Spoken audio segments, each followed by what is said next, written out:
Hello, welcome to my channel. My name is Michelle, and on this channel I talk about nursing and health. So for today's topic, I will be talking about what it's like to be a nursing student during the global pandemic. So really there's only been one major change, which is switching from in-person classes and in-person clinicals to online clinicals and classes.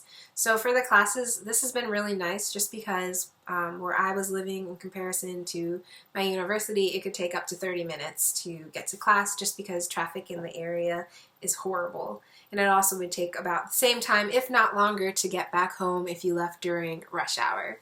So that is one reason why I have been enjoying these online classes, and really the content hasn't changed. We're still learning the same material, it's just through the Zoom application. And for me, I had done this previously for my previous degree and I actually prefer it.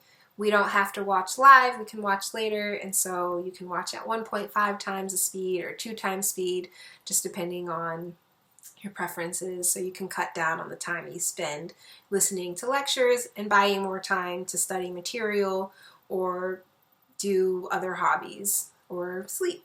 So that is one reason why I have been enjoying these online classes. For clinicals are online, and that is a whole nother story, and I'm not a fan of them, but it's really the only thing that we can do. So I missed my pediatric clinicals that I was supposed to have this past spring, and I did a pediatric online simulation on, I think it was 4 case studies that I had to do, just on different disease processes and what you would expect. But the online platform that we used wasn't user-friendly, I guess would be the best word for that. It just wasn't intuitive, and it wasn't what you would do in real life. Some of the questions that were asked didn't make sense, and it definitely wasn't what you would ask in real life, and they were preset questions. And then the technical skills that it had you do, some of them weren't accurate.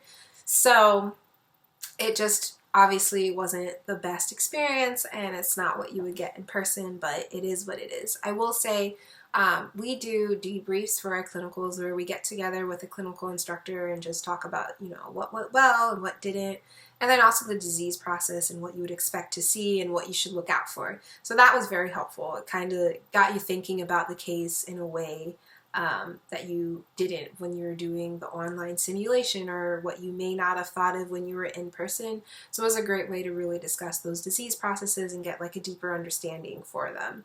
In terms of tests and, classwork stuff, that's kind of all remaining the same.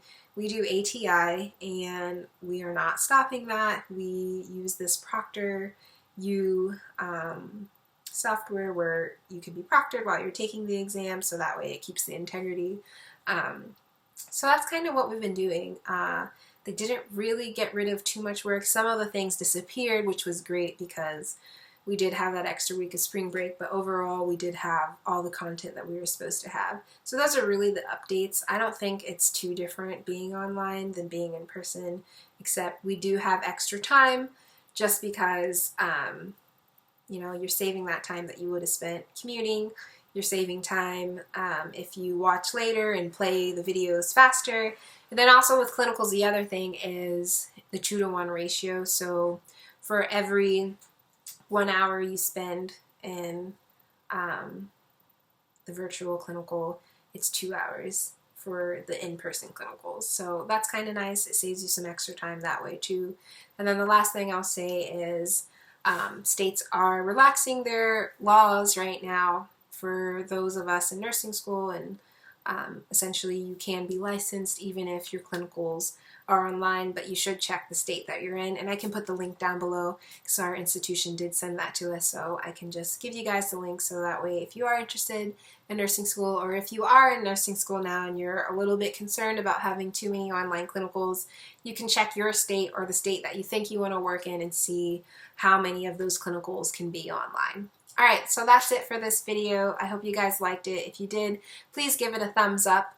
Leave some comments down below on questions you have for me, any topics you might want to see in my next video. Also subscribe so that way you know when I post something new. But I do plan to do that weekly, and since I'm off for these next 2 weeks, maybe I'll have a few videos that get posted. Alright, thanks. See you guys in the next one.